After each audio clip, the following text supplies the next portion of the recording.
Hello, everyone. This is Tom, the Lone Wolf Prepper. It's March 17th, 2025. And I want to do a video today about how much can you endure as a prepper, okay, or as a person, okay? How much can you endure when it comes to going outside when it's cold or when it's hot, dealing with sweat, dealing with cold fingers, cold feet, that type of stuff? Can you do that and still function to get the stuff done that you need to get done? Because during SHTF, you ain't going to be going to work. Your work's going to be surviving. And you ain't going to be in a building no more, in a cubicle or nothing like that, or in an office. You're going to be out in the elements, which could be a lot more harsher than they are now. I got to admit, tonight is a beautiful day, beautiful evening. We're supposed to get some rain, I hope so it can green everything up. But anyway, what is your endurance level? First, dealing with heat, okay? Be able to go out there in 100 plus degree weather and being able to get the stuff done that you need, okay? Because in the summer, you're going to have garden to take care of. I mean, the thing is, being independent, where you don't depend on anybody for anything, there's a lot more extra work that you add to your life. It's like homesteading. But it's rewarding in the end. It is better in the long run. But you have the ability to endure that. Okay? Getting all dirty and just nasty. Okay? Running to the stream because you ain't going to have running water and washing up and stuff. That always feels so good.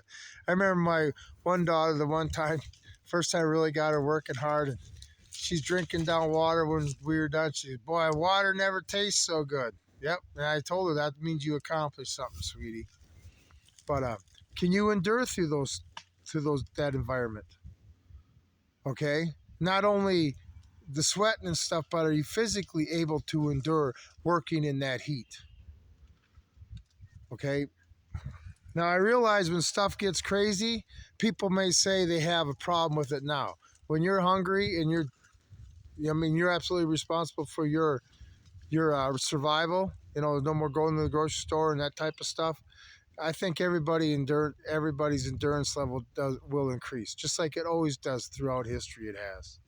Okay, people that are, you know, when things are tough against you, your endurance goes up. Okay, let's dealing with cold. Whole different type of environment.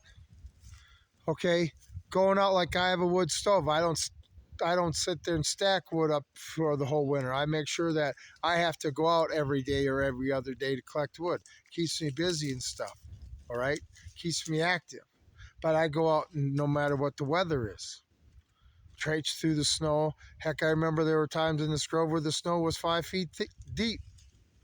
And then we have winters like this where there ain't no snow. Nebraska winters are weird. But anyway, so can you endure that? Can you go out in the cold? Okay. And then the thing about working out in the cold is, like me, I don't care if 20, 30 below. There are times I was down to my sweatshirt because I was sweating so bad. And then the ability, have the knowledge so you don't get sick, how to sit there and warm up or cool down and warm up at the same time, you might say. But can you do that? Endure those freezing cold temperatures to get done what you need to get done. Okay? Very important. I mean, people, you can have all the equipment and the food and everything you may think you need for a long time. But if you don't have the endurance, like let's say you got a bunker full of food. Let's get into the mental. A bunker full of food and you got electricity, gas last you for 5 years. But you're out there by yourself. Are you going to be able to handle that? I mean, if you don't have the skills, one thing about, I always say, if you're not self-sufficient in 4 seasons, you're not going to make it. Because one thing about the human body, you're just not going to sit in your bunker the whole time. You're going to have to become active, okay? I mean, staying busy. So, mentally, can you handle that? It's just going to be really hard. I don't think people really understand how hard it's going to be. Now, me, you say, how can you sit there and say you understand how hard it will? I was in the Marine Corps, had to deal with some bad stuff. I know what stress is like in that area. I grew up in a time where where you were poor, and believe me, we were poor, and we were always outside working. You know, we never got no money for it, but we got to sit down and we had food at the table, you know, to eat. So all that stuff. You know, that's another thing. Mental. But butchering your animals and stuff. Are you able to butcher the animal? Are you able to endure, you know, getting your hands?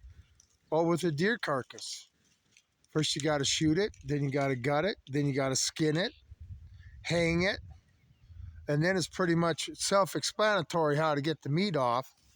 But are you able to do all that stuff? It's not only the skill. You know, some people would gross them out.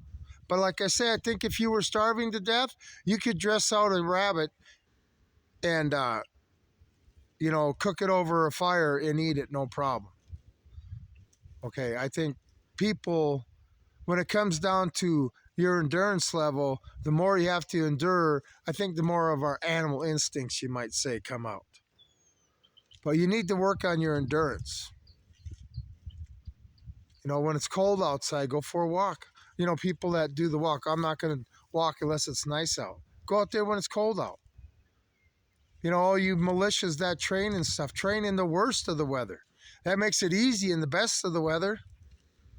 You know, I see these guys on YouTube and they'll be having their tactical gear on with the rifle and walking down with a group of guys down a path in the woods or whatever. That's training to them. Ambush! What do you do? I don't see nobody ever training like that. They're all just walking.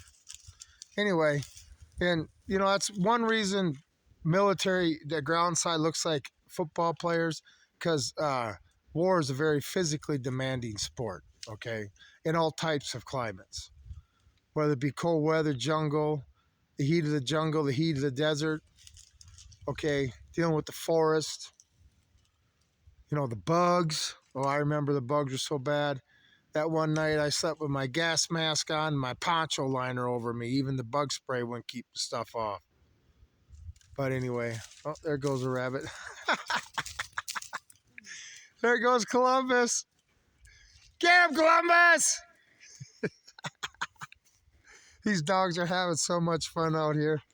So there's pheasants out here and everything now. So anyway, back to the subject, enduring.